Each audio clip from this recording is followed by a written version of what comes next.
우리가 계속해서 사도행전 말씀을 살펴보고 있습니다.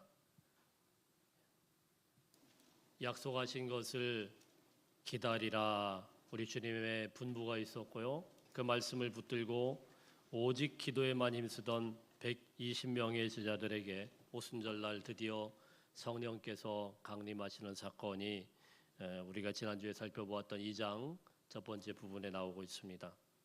도무지 우리가 부인할 수 없을 정도로 성령의 증거는 넘치도록 나타나게 되었는데, 폭풍 같은 소리로 임하게 되고 또 불의 혀같이 갈라지는 모습으로 강력하게 각자들에게 임하는 그런 모습을 보면서 또 그들은 이 성령의 감동에 이끌려서 도무지 이제 더 이상은 방 안에 갇혀 있을 수가 없었고, 방문을 뛰쳐나가서 꼭꼭 걸어 잠궜던 그 다락방 문을 열고 밖으로 나가서 예수의 복음을 열심히 증거하기 시작했습니다. 마침 그때 오순절날이라는 큰 유대인의 명절이 있었기 때문에 수많은 사람들이 예루살렘 성전을 중심으로 모여들어 있었습니다. 그들에게 이 120명의 제자들이 나가서 막 복음을 증거하기 시작했다고 우리가 한번 상상을 한번 해보실 수 있길 바랍니다. 안 그래도 예루살렘이 복잡하고 시끌시끌한데 은혜 받고 담대히 복음을 전하게 되니까 일대 큰 혼란이 일어나게 됩니다. 이때 그들 중에서 한 사람이 대표로 나와서 외치기 시작을 하는데요. 그게 오늘 우리가 살펴보는 본문 말씀입니다. 바로 주님의 제자 베드로가 설교하는 그런 내용입니다. 우리 14절 말씀을 다시 한번 읽어보겠습니다. 시작. 베드로가 11사도와 함께 서서 소리를 높여 이르되, 유대인들과 예루살렘에 사는 모든 사람들아, 이 일을 너희로 알게 할 것이니 내 말에 귀를 기울이라. 먼저 우리가 이 말씀을 통하여서 주목해야 되는 것은 이 제자들의 대표로 베드로가 나섰다라는 거예요. 베드로는 어떤 사람입니까? 우리는 너무나도 지극히 당연히 지금은 받아들입니다만은 그 당시로 우리가 쭉 거슬러 올라가서 제자들과 함께 있는 그런 자리를 한번 생각을 해보십시다. 성격으로만 따지면은 베드로는 도무지 감이 아니에요. 리더의 감이 아닙니다. 우리가 복음서를 통하여서 살펴본 이 베드로는요, 어떻게 보면 다중인격 장애를 가진 사람처럼 굉장히 변덕스럽고요, 굉장히 급하고 그냥 가는 곳마다 굉장히 불안을 뭔 일이 벌어질까 봐 되게 불안하게 만드는 그런 사람이에요. 항상 말이 앞서는 사람입니다. 우리가 요즘에 그런 말씀 많이 하잖아요. 필터링이 안 된다. 그냥 말부터 앞서가지고 툭툭 던져버리는데 그게 말이 곧 사건이 되고 꼭 문제가 되고, 이게 이제 베드로였습니다. 그가 제자들의 대표가 되었다라는 거예요. 불과 얼마 전의 사건만 보더라도 그가 어떤 사람인지를 우리가 알 수가 있는데, 예수님께서 십자가에 고난받으실 때가 가까워 올 때 제자들을 모아놓고 이런저런 말씀을 하시는데, 그때 이런 말씀을 합니다. 너희가 다 나를 버리게 될 것이다. 우리 주님이 그런 말씀을 하시는 그 분위기를 한번 생각해 보세요. 이게 굉장히 무거운 분위기 아니겠어요? 너희가 지금 다 나를 버리고 다 나를 버리게 될 것이다. 이 말씀을 하는데 베드로는요, 뜬금없이 뭐라고 이야기를 하냐면은, 다른 사람은 다 부인해도 저는 절대로 부인하지 않겠습니다 이러면서 다른 사람들 완전히 무시해버리고 자기만 또 하나님 앞에, 주님 앞에 의로운 척 이렇게 하면서 이런 틈새를 치고 들어가 가지고요, 거기 있는 모든 제자들의 체면을 다 깎아먹고 자기만 잘난 체 하는 그런 사람이 바로 베드로 아닙니까? 여러분이 만일에 그 자리에 있었던 이 제자들의 입장이라고 하면은 어떻게 했어요? 이 베드로 봐줄만 하겠어요? 아주 얄밉겠어요? 굉장히 얄밉지 않겠어요? 그런 무거운 분위기 가운데서도 그냥 자기만 생각하고 다른 사람들 다 무시하고, 나는 나머지 제자들과 달라요 이러면서 자기만 나타낼 줄 아는 그런 제자가 바로 베드로입니다. 또 우리가 성경을 읽어서 알겠지만은 이 베드로는 어떤 사람입니까? 자기의 의로움을 과시라도 하듯이 예수님이 십자가에 달리시기 바로 전에 이제 붙들려가는 그 자리에서 로마 병사들이 왔을 때 막 의분을 참지 못하고 칼을 들어가지고 그 종의 귀를 잘라버렸어요. 이게 보통 사람입니까, 여러분? 그냥 시키지도 않았는데 가는 곳마다 사건을 일으키고 문제를 일으키는 사람이 바로 베드로입니다. 어지간히 나대는 사람이고 말이 앞서고 행동이 앞서고 뒤책임은 지지도 않고 제일 문제는 무엇이냐면 이렇게 말을 열심히 하고 있는데 말만 할 뿐입니다. 결정적일 때는 굉장히 겁쟁이였고 비겁한 사람으로 전락되게 된 것입니다. 예수님이 잡히시고 재판을 받으시는 동안에 바깥에 있던 어떤 계집종이 와가지고 베드로에게 찾아와가지고 이야기를 합니다. 당신도 예수 따라가는 사람 맞죠? 그랬더니 그 말 한마디에 벌벌벌벌 떠면서 그 앞에서 3번이나 주님을 부인하고 마지막에는 예수님을 저주까지 하면서 부인했던 그 베드로, 결정적일 때는 또 내뺍니다. 여러분, 이런 사람이 제자들의 대표가 된다. 쉽게 용납이 되십니까? 이해가 안 되죠? 다른 사람은 되더라도 베드로만은 사실 앞에 나서면 안 되는 그런 분위기입니다. 여러분, 그래도 자숙기간이라는 게 있잖아요. 만일에 베드로가 된다고 하더라도 지금 큰 사건을 일으키고 막 저주까지 하고 부인했던 그 베드로가 지금 갑자기 나타나가지고 한 50일밖에 안 지났는데 뭐 어쩌고 막 이렇게 대표로 나온다고 그러면은 그 모양새도 안 좋고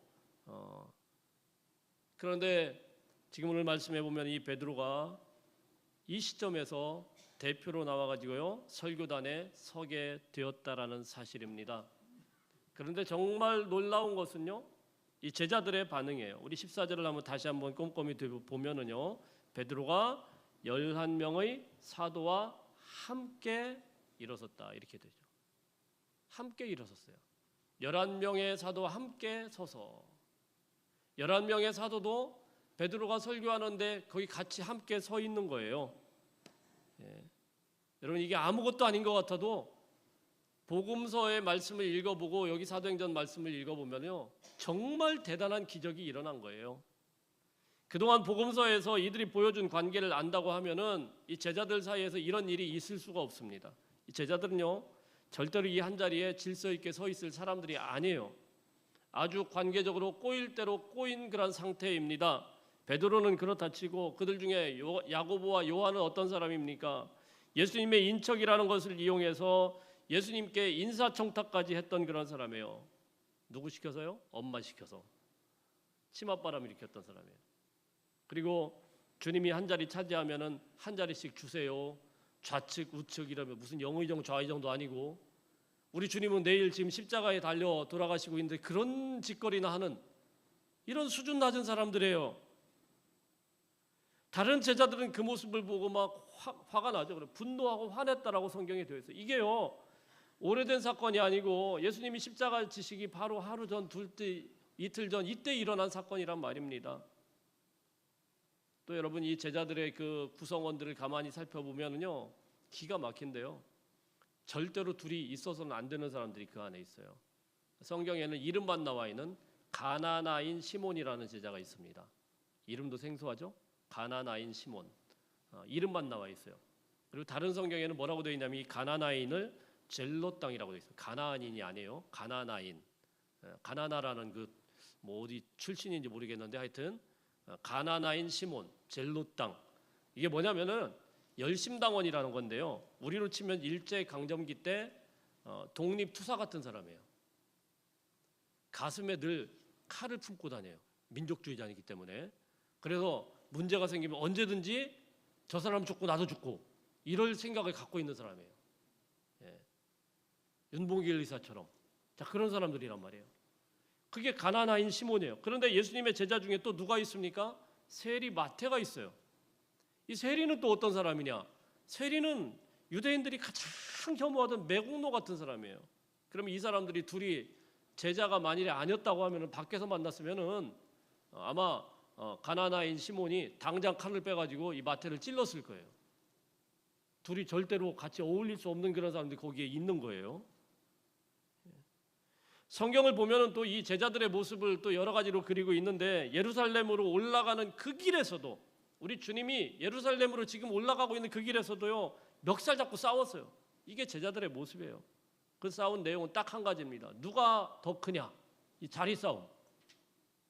이걸 치열하게 하던 사람들이 제자들이에요. 누가 더 크냐?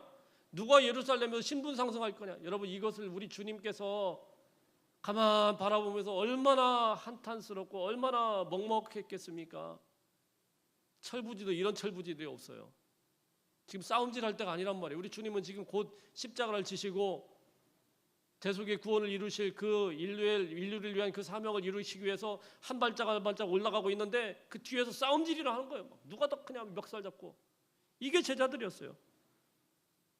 그러니까 여러분, 참 이 저열하고 수준 낮은 이런 사람들이 같이 모여 있는데 평소 같았다고 하면은 베드로가 만약에 대표로 선다고 하면 어떻겠습니까? 절대 용납할 사람들이 아니에요. 어떻게든 베드로를 흠집을 내서 끌어낼 사람들이 그 제자들이에요. 네가 뭔데 지금 갑자기 우리의 대표로 거기에 서냐? 더군다나 너는 지금 낄 때가 아니야. 또 예수님을 3번이나 부인했잖아. 말이 돼 너 지금? 어디 대표라고 나서길 나서. 그러면서 고함을 치고 앉아. 너는 아니야. 이럴 사람이 분명히 있었을 거예요. 평소 같았으면. 얼마나 이 제자들이 끝까지 하나가 되지 않았냐면요. 예수님께서 심히 걱정이 많았어요. 우리 주님이 마지막 떠나는 그 자리에서 요한복음 17장 말씀해 보면은 대제사장의 기도라고 하는데 그곳에 이렇게 되어 있어요. 잡히시기 바로 전날 밤 우리 주님께서 기도하신 그 기도의 내용이 무엇이냐면은 아버지와 내가 하나인 것처럼 내 제자들이 하나가 되게 하여 주옵소서. 이게 기도의 제목이었어요. 우리 주님이 하나님 아버지께 드리는 기도의 제목이 다른 게 아니고 이 제자들 좀 하나가 되게 해주세요. 이게 기도 제목이었단 말입니다.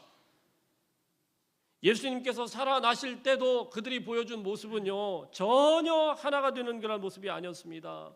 예수님께서 십자가에 처절하게 못 박혀 돌아가시는 것을 보면서도 제자들은 하나 되지 않았습니다. 그런데 오늘 말씀에 보니까 성령이 오시고 나서 예수의 제자들이 하나가 되었다는 사실입니다. 참으로 놀라운 모습이에요. 아마도 그들에게 성령께서 감동을 하셨는데 그리고 기도하면서 마음속에 무슨 감동이 있었는지는 모르겠지만 전혀 다른 사람들이에요. 감정과 상관없이 성격과 상관없이 하나님의 이끌리심에 따라서 베드로가 그 앞에 서게 되었을 때 아무도 그것을 태클 걸지 않고 그 권위를 따라서 같이 서서 하나님 앞에 영광을 돌리고 있는 놀라운 모습으로 변화되게 된 것입니다. 베드로는 그들의 대표가 되었고 11사도도 함께 일어났고 그리고 드디어 베드로는 설교를 시작합니다. 오늘 설교의 내용을 21절까지 봤는데 사실은 21절까지는 서론이고요. 그 뒷부분이 핵심인데 뒷부분을 제가 너무 길어서 읽지는 않았습니다만은 우리 같이 살펴보기를 원해요. 우리 21절까지 내용은요 다른 게 아니고 그냥 서론적인 그런 이야기예요. 다른 게 아니고 선지자 요엘의 말씀을 예시로 들어가지고 지금 임한 성령의 역사가 무엇인지를 설명하는 그런 서론적인 겁니다. 설명이 필요했거든요. 갑자기 인류 최초로 주의 성령께서 강력하게 불처럼 바람처럼 막 임재했는데 사람들이 지금 어리둥절합니다. 더 놀라운 것은 방언으로 막 기도를 하고 주님께서 주신 그런 언어로 막 말하기 시작하는데 분명히 갈릴리 사람들인데 이 사람들이 갑자기 하는 말들이 난 곳 방언으로 막 들리기 시작했다고 합니다. 통역이 필요 없는 그런 일들이 막 있어요. 얼마나 일대 혼란이 있었는지 사람들이 보고도 못 믿는 거예요. 그래서 우리가 지난주에 살펴본 말씀에서 뭐라고 합니까? 야, 저것들이 무슨 술을 먹었냐? 새 술에 취했다. 이러면서 사람들이 뭐 어리둥절하고 있는 그런 상황이에요.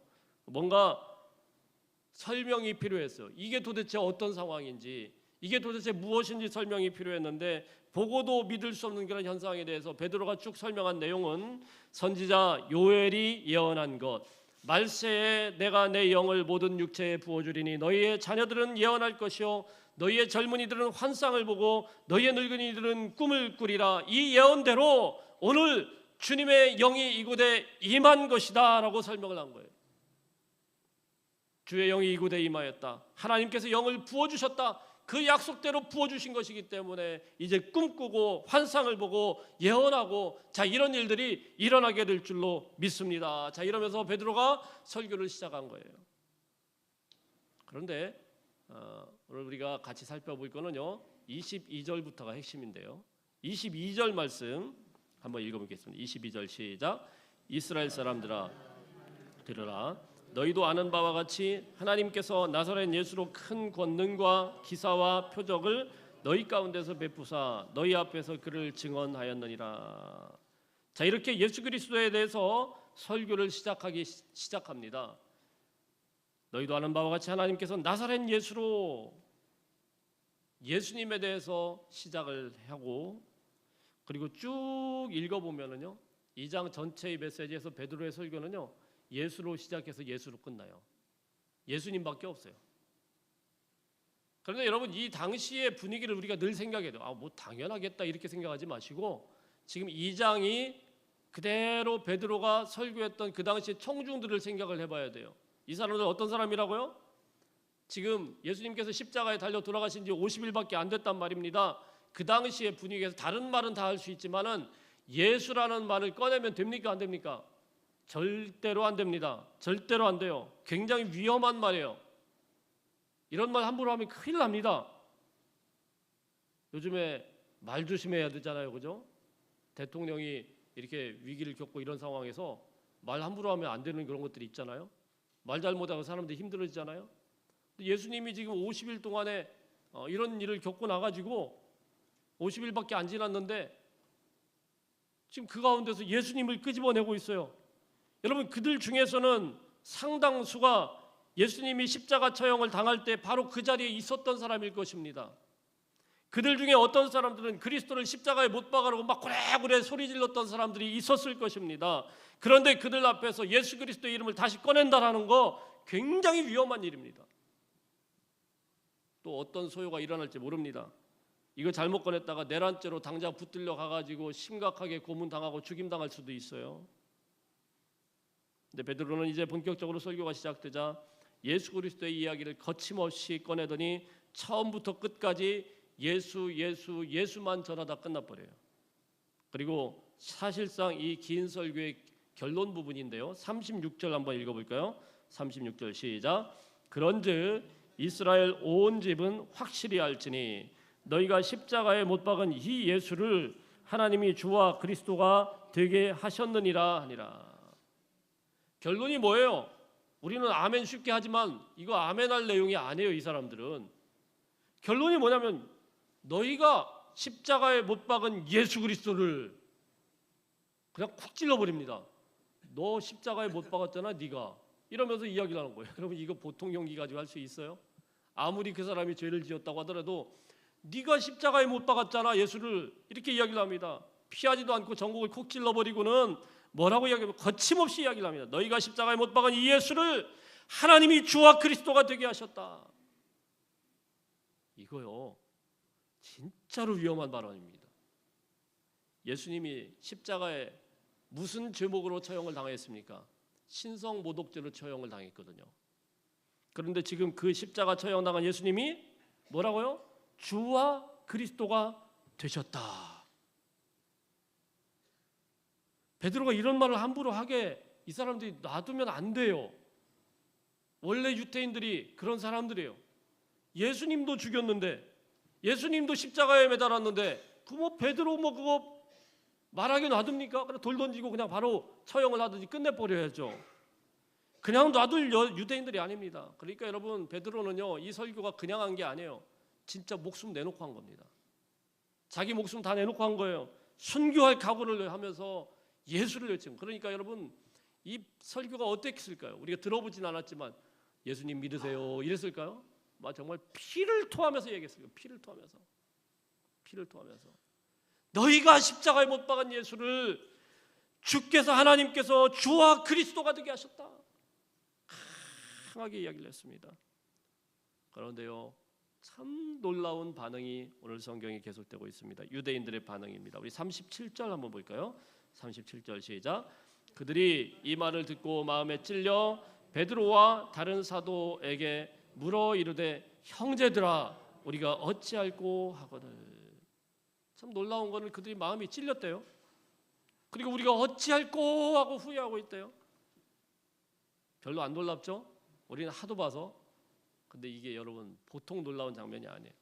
너희가 십자가에 못 박은 예수, 그를 하나님이 주와 그리스도로 삼으셔서 거침없이 말하는데 그들은 돌을 든 것이 아니고 고함치고 달려드는 것이 아니고 마음에 찔렸고 어찌할꼬 그러면서 사도들에게 왔다라는 것입니다.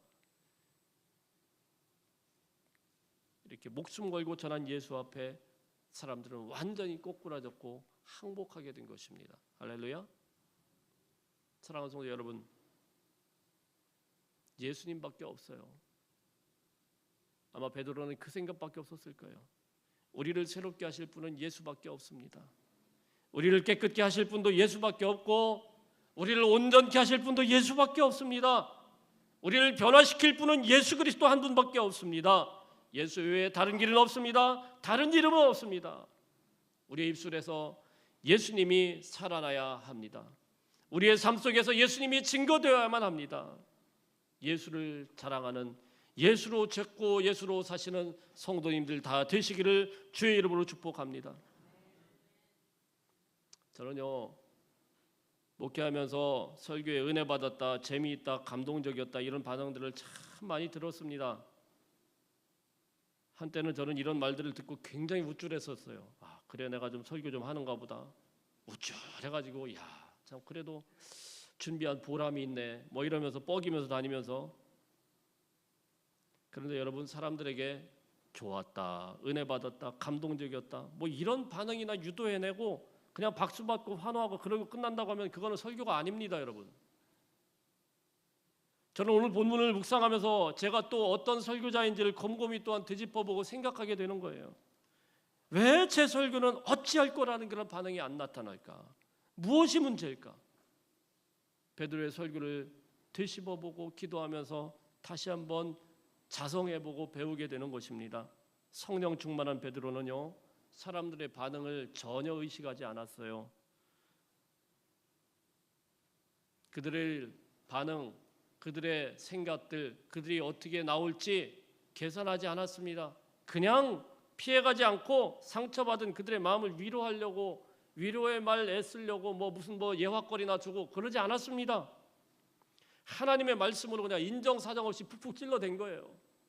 예수 그리스도의 증인으로, 예수 그리스도의 심장으로 그들을 권면하고 설득했더니 처음부터 주제는 예수였고 마지막도 주제는 예수였고 예수 그랬더니 그들이 예수 앞에서 어찌할꼬 그러면서 회개하며 주님 앞에 오게 된 것입니다. 사랑하는 성도 여러분, 진정한 회복은 어찌할꼬 하고 주님 앞에 납작 엎드릴 때부터 시작되는 거예요. 예수의 메시지를 듣고 어찌할꼬 하면서 사도들에게 나가오는 그 사람들에게 베드로는요, 멈추지 않고 더욱 담대하게 외치기 시작하는데요. 38절 한번 보겠습니다. 38절 시작. 베드로가 이르되 너희가 회개하여 각각 예수 그리스도의 이름으로 세례를 받고 죄사함을 받으라. 그리하면 성령의 선물을 받으리니. 회개하고 죄사함을 받으래요. 그러면 너희가 성령을 선물로 받을 거래요. 근데 여러분, 회개를 이야기하는 베드로의 모습, 우리는 사실 사도행전 본문을 너무 많이 봐가지고 익숙하지만은 굉장히 우습지 않아요? 베드로가 무슨 죄를 지적할 그 면목이 있습니까? 가장 심각한 죄를 저지른 사람인데 아마도 그들 중에 누군가 하나가 야 너나 잘해라, 너나 잘해. 네가 무슨 회개를 이야기할 그런 자격이 있어? 이런 말 했으면은 얘기하다가 금방 작아졌을 거예요. 너무 창피한 거거든요. 거기서 어디 누구네 집 닭이라도 한번 꼭 끼워하고 물었다고 하면은 아마도 베드로가 설교하다가 얼굴이 빨개져서 내려왔을 거예요. 의도적으로 닭 한 마리 여기다 풀어놓고 막 돌아다니게 했으면은 설교 못했을 겁니다. 그러나 자기가 어떠한 처지에 있든지 간에 자격이 되든 되지 않든 간에 그가 외쳤던 메시지는 회개였어요. 회개하라는 거였어요. 회개하고 세례를 받는 것 외에는 방법이 없기 때문이라는 것입니다. 사람들은요, 죄를 지적하면은요 누구나 다 좋아하지 않아요. 싫어합니다. 저도 마찬가지입니다. 당신 잘못했어 이런 말 들으면은 그걸 듣고 그래 그렇구나, 진짜 내가 잘못했구나 회개하면서 무릎 꿇을 사람 많지 않습니다. 변명하고 피하고. 그런데 여러분, 사실 회개가 빠지면은, 주님 앞에서 회개가 빠지면은요 어떤 것으로도 사람이 바뀌지 않아요. 저는 부교육자 때 목회 훈련을 참 많이 받았습니다. 뭐 교회의 배려로 우리 교회 우리나라에 있는 그런 많은 훈련들을 많이 받았어요. 뭐 제자 훈련, 뭐 또 셀, 뭐 G12, 뭐 D12, 뭐 이런 뭐 목회 훈련들이 있거든요. 그런 걸 웬만한 건 다 받았어요. 그리고 실제로 그걸 가지고 같이 양육도 해보고 한 교회 같은 데는 제가 부목사로 명을 받은 게 무엇이냐면은 양육 프로세스를 만드는 곳에 있었어요. 그래서 계속 그런 걸 만들었습니다. 만들어서 열심히 훈련도 시키고 그랬는데 그러다가 또 목회 훈련만으로 안 되겠다. 내가 좀 더 공부를 해야 되겠다 싶어서 대학원에 갔는데 바로 상담 대학원을 들어갔습니다. 그때가 이제 경상도 구미에서 사역을 할 때인데요. 구미에서부터 사역 다 마치고 월요일 날만 이제 상담대학원 아무 때나 못 가니까 이제 서울에 이제 숭실대까지니까 구미에서부터 숭실대까지 기차를 새벽에 첫 차를 타고 예배 마치고 바로 올라가서 거기서 이제 온종일 듣다가 밤에 또 마지막 막차를 타고 내려와요. 제가 자랑하려고 하는 게 아니고 그렇게 공부를 했었단 말이에요. 그렇게 정말 열심히 했습니다. 상담대학원에서 공부 열심히 했어요. 거기 1등 했어요. 제가 1등을 많이 해요. 근데 그 중요한 것도 하나도 아닌데 나름대로 어쨌든 그러다 보니까 열정도 있었고 그 뭐 교회가 그렇게 크진 않았지만은 교대에는 뭐 청년부 찬양팀 이렇게 붙들어 놓고 정말 열심히 가르쳤어요. 그들 붙들고 제자 훈련도 하고 기도도 하고 성경 공부도 하고 또 제가 그때 막 상담 대학원에서 막 열심히 배울 때니까 그 상담의 그 막 따끈따끈한 걸 가지고 자 이거 해보십시다. 재밌거든요. 보면서 막 웃고 위로하고 막 서로 안아주고 위로해주고 기도해주고 얼마나 좋아요. 나름대로 제 생각에는 참 이게 많이 도움이 되었겠다라고 생각을 하고 있었는데 근데 어느 날요 제 인생에 있어서 완전 터닝 포인트를 만드는 아주 큰 사건을 겪게 됩니다. 음대 피아노과를 나오시고 찬양팀과 또 성가대 반주를 하시던 집사님이 계셨어요. 나이도 저하고 같았어요. 예쁘게 생긴 그런 집사님. 그러다 보니까 뭐 친구처럼 사실은 목사지만 친구처럼 아주 잘 지내고 아주 제가 또 각별히 생각을 하고 또 제가 목회에 도움도 많이 되고 그런 집사님이셨는데 이 집사님이 어느 날 자살한 거예요. 사역하던 그 중간에 아이는 거실에다 놔두고 자기 집을 방문을 가로잠그고 그대로 목매달아서 죽었는데 제가 충격을 받았겠어요? 안 받았겠어요? 엄청나게 받았습니다. 왜 이랬을까? 아니 제가 상담을 전공하고 있었어요. 그리고 나름대로 그런 성경 공부나 이런 훈련들을 열심히 하고 있었어요. 기도 제목도 나누고 위로해주고 그러니까 이렇게 무능한 목사가 있을 수가 있어요. 그렇게 같이 있었는데 그걸 전혀 알아차리지도 못하고 아무것도 감조차도 잡을 수 없었는데 그분이 어떤 상황인지 그때 저는 참 뼈저리게 느꼈습니다. 상담으로 사람 변화시키는 거 아니구나. 성경 공부로 사람 바꿀 수 있는 게 아니구나. 그 집사님은 아마도 그때 저와 함께 성경 공부를 하면서 그리고 상담을 같이 하면서 그 마음속에 어찌할꼬 그러면서 탄식하고 있었을 거예요. 그런데 이 무능한 목사가 영적으로 전혀 그런 감도 못 잡고 알아차리지도 못하고 그 소리에 귀를 못 드는 거예요. 그 마음에 고통이나 탄식이 있었을 텐데 전혀 반응하지도 못한 거예요. 여러분 사람은요 그래요. 아무리 대단한 것 같아도요 다른 사람 마음 몰라요. 같이 사는 사람도 몰라주고 같이 살을 부대끼고 있는 사람도 다른 사람의 마음 전혀 모릅니다. 그 앞에서 어설프게 상담이나 한다고 하고 성경 공부나 한다고 하고 뭐 위로하고 뭐 그런다고 해서 그 마음을 잡아줬습니까? 그때는 성경 공부를 할 것이 아니고 그 얄팍한 위로를 해줄 것이 아니고 그분께 예수의 복음을 제대로 전했어야 되는데 이게 얼마나 제 마음속에 큰 후회가 됐는지 몰라요. 그 앞에서 회개하고 제사함 받고 성령 받도록 했어야 되는데 그분이 하나님의 위로를 경험하도록 했어야 되는데 지금까지도 정말로 한해 맺힌 그런 사건이었습니다. 그래서 그때 저는 마음을 단단히 먹었어요. 앞으로 나의 목회는 상담 목회 안 한다. 내 목회는 성경 공부 목회 안 한다. 내 목회는 전도 목회 안 한다. 목회에서 내가 오로지 열심을 쏟아야 되는 것은 하나님의 말씀을 가감없이 전하는 것이구나. 그들의 마음의 상태와 상관없이 눈치 보지 않고 주님의 말씀 앞에 그들을 갖다 놓고 주님의 말씀 앞에서 자복하도록 해야 되고 주님의 말씀 앞에 회개하도록 해야 되고 그런 거 외에는 어떤 것으로도 사람을 바꿀 수 없구나라는 것을 그때 뼈저리게 느끼게 되었습니다. 사랑하는 성도 여러분, 무엇으로 사람이 바뀝니까? 참된 회개가 일어날 때야만 사람이 바뀌게 되는 거예요. 우리 주변에는요, 어찌할꼬 하며 외치는 사람들이 참 많은 걸 보게 돼요. 아마 오늘 이 자리에 나온 우리 성도님들 가운데서도 말할 수 없는 탄식으로 오늘 베드로의 설교 앞에서 가슴을 치며 고통스럽게 나오는 성도들처럼 어찌할꼬 하면서 남에게 표현도 못하면서 고민하는 성도들이 계실 줄로 믿습니다. 어찌할꼬 부르짖는 가슴을 치는 사람들에게 전할 한마디는 예수께로 오라는 것입니다. 예수께로 나와야 쉼을 얻을 수 있다는 거예요. 수고하고 무거운 짐진 자들아 다 내게로 오라. 내가 너희를 쉬게 하리라. 예수님 외에는 여러분을 쉬게 할 사람은 아무도 없습니다. 성령의 사람들은 어떤 사람입니까? 진짜로 영적인 사람들은 어떤 사람입니까? 어찌할꼬 그럴 때에 그렇게 고민하는 사람들에게 회개하라라고 외치는 그런 사람이에요. 이스라엘의 예언자들을 보면은요, 은혜를 이야기하는 사람이 한 사람도 없었습니다. 아름답다고 이야기한 사람 아무도 없었어요.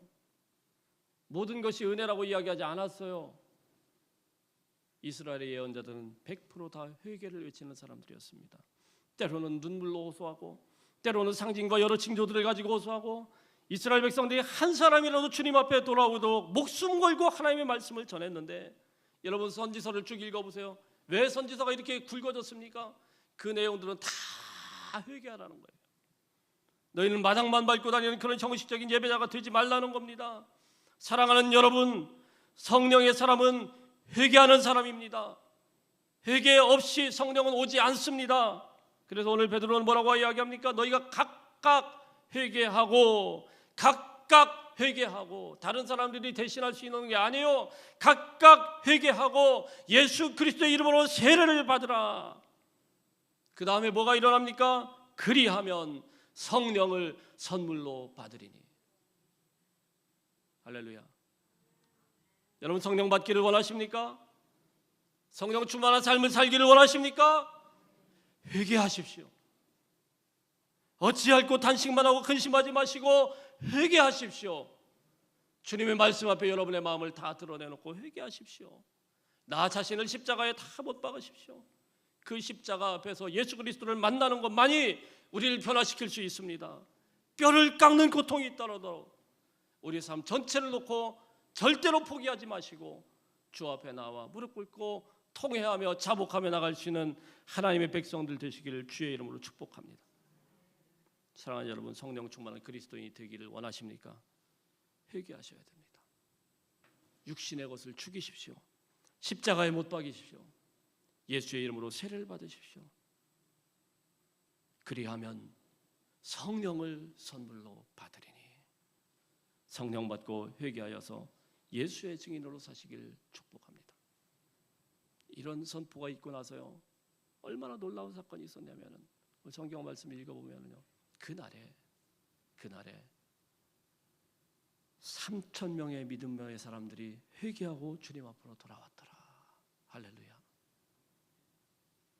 성령의 역사는요, 회개할 때, 그들이 회개하고 주님 앞에 나올 때, 자복할 때 정말 폭발적으로 일어나게 된 것입니다. 저는 이 말씀을 기억하면서 읽어나가면서 하나님 그렇습니다. 저희 교회에도 주님 이런 성령의 역사가 일어나기를 원합니다. 사도행전적인 그러한 역사, 물론 그거와 똑같지는 않겠지만은 불씨가 일어나기를 원하고 자복하는 그런 모습이 일어나기를 원하고 우리들이 완전히 변화되는 그런 하나님의 영으로 새로워지는 그런 역사가 일어나기를 원합니다. 우리 베드로의 모습이 우리의 모습이 되고 또한 이들의 하나님 자복하는 그런 모습들이 우리의 연약한 모습들이 되기를 원합니다. 그런 기도를 같이 하게 됩니다. 오늘 이 말씀 붙들고 잠시 기도하기를 원합니다. 우리 기도하겠습니다.